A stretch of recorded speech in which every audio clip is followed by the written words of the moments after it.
Hey adventurers, so today is going to be another book review. This is going to be for The Two Towers by J.R.R. Tolkien. This is of course the second part or the middle part of The Lord of the Rings. This is an epic fantasy, it's high fantasy, I mean just kind of all the generic fantasy things because it kind of is the start of generic fantasy in that what became generic fantasy all can almost pretty much be traced back to Lord of the Rings in that, or in its inspiration. It's also quest fantasy. So before I get into the main body of my review here, though, I'd just quickly like to say if you like what you're seeing from an Erudite adventure, we'd really appreciate it if you would like, comment, and subscribe.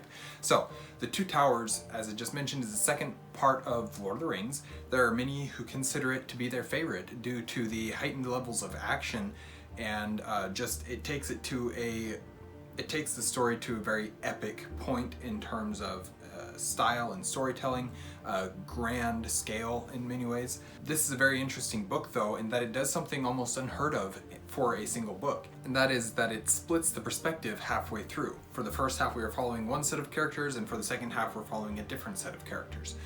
Both of these sets of characters have their own storylines, and those storylines don't intersect at all. So in book one we were following a group of characters all the way to the end. At the end of book one, that group splits, and now we're following these two different parties as they go their own ways in the story. And there's many stories that have a group that splits the focus between this group and that group. What Lord of the Rings does, and there's series that have it where one book is following a certain group of characters and completely leaves out a different group, and then the next book is following the group of characters that was left out of the first one. So that type of thing exists, and obviously this type exists too because it's in the book. But most stories that are of this style would intersperse the two storylines to keep them both flowing at the same time, whereas Tolkien tells the extent of one story that he wants to in order to get them to a certain place, and then he tells the extent of the other story to where he wants to get them to that certain place. So the first half actually also splits the focus again, and that is it splits it into two groups. This is more of the standard style where it's going back and forth between those two groups of characters and slowly brings them together, only actually to split them once again towards the end of the part. Those two perspectives are that of Merry and Pippin as the one perspective, and then the other perspective is that of the three hunters, which is Aragorn, Legolas, and Gimli, and it tells their separate storylines as they continue on through this journey. But while we are flipping back and forth between these two perspectives, we are getting big chunks, probably bigger chunks than other stories would do, where you tell a big chunk of the story, and then you go back and retell that same chunk of the story through the perspective of a different character because they're experiencing different events at that same timeline.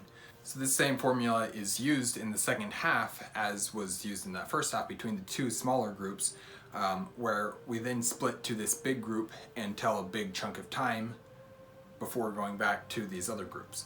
The second half follows the storyline of Sam and Frodo. It's a very much a smaller, more self-contained, more plodding along type of storyline than the first half of this book. I have heard people say in the past that this second half of Two Towers they don't like it because it's boring, it's slow, it's not that high and epic storytelling as the first half was.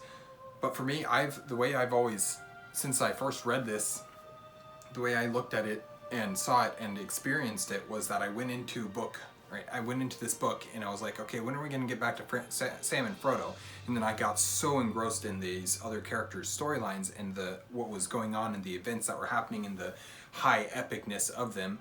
And then when it switches to Frodo and Sam, I'm like, no, go back. I want to go back to this other storyline. I don't want to be here with Frodo and Sam, only to then get engrossed in Frodo and Sam's storyline to the point where I'm like, no, I don't want to go back to the other storyline at all. And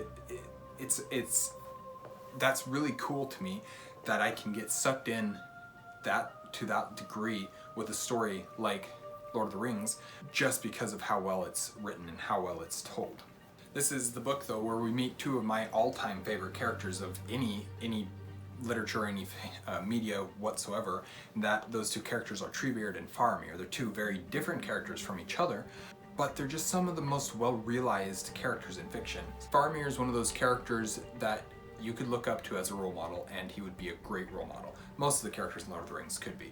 And then Treebeard is just such a fun, unique character, something that really hasn't been copied, or as successfully copied at least, that I've ever seen. And he's just such a cool character, and the wisdom of this character, and the fact that he takes his time, he thinks, he slows down, but then once it's time that he makes the decision, he makes the decision, and the decision is made. And it's, I don't know, the characters themselves, I really respect both of the characters, but I just have great love for both of them as well, and I can find myself looking to them to learn from, and things that I can learn from both these characters very, very easily. Okay, so this is kind of an interesting book, the way that it ends. So we leave off our first group in the cliffhanger. At the end of the first part, we end in a cliffhanger, essentially. Only to go over completely to a different story that is slow, it's plotting, but then it ends in a second cliffhanger. And so we've got two massive cliffhangers that are happening. One definitely bigger than the other, and that's the final one. But we've got these two cliffhangers that we're dealing with, and we're like, all right, now I want to instantly go and continue the story, which is why Return of the King, you so often find people just going right into Return of the King and continuing the story along. But the way that Tolkien is able to keep your interest in each section while you know that there's other things going on it's really just incredible to me, because after the cliffhanger of the first half of Two Towers, you go into Frodo and Sam's journey, and it's very different. It's very much a lot slower, a lot more plotting, but you're still invested in that story, even with as much as you know what's going on in the other half, and you want to know where that story is taking you, what these events will lead to. You get into Frodo and Sam's journey, and you are able to just get invested in that story as well. And then you get to the end with a second cliffhanger, and you're just like, all right, let's go. Let's continue on to this next and final part. Once again, Andy Serkis's narration in this audiobook that he did is just incredible. He does such a good job. I don't know, I listen to a lot of audiobooks, and so I hear a lot of narrators, some that are really good, some that are not as good. Andy Serkis is one of the best. Just part of it, as I've mentioned in my review for Fellowship, he knows the world so well. He played Gollum, and he just understands Tolkien's world to a degree that most other narrators don't know those worlds. And I really appreciate that. He knows the love that these stories have. He understands the weight of each of these stories and how important it is for him to do the narration justice. And so he takes all of that and uses it to fuel his performance as an already fabulous performer. He's so good as an actor.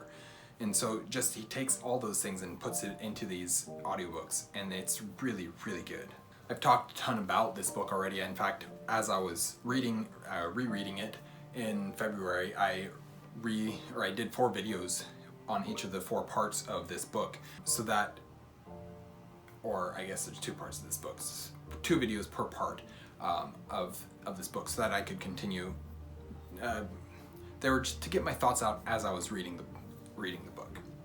So that, if you want to know more of my thoughts there, that's absolutely the place to go. Also, if you want to know more of my thoughts regarding like the writing of The Lord of the Rings, I talk a lot more about that in my review of Fellowship of the Ring, and I don't really feel the need to go back over that again.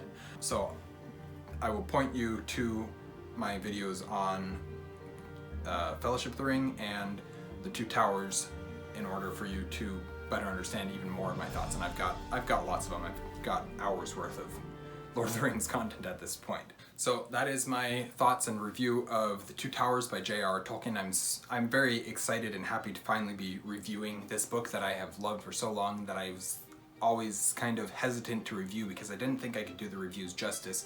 But I got to the point with this reread where I'm like, but I just want to have a review of the books, whether or not they're the best reviews I can possibly make of them.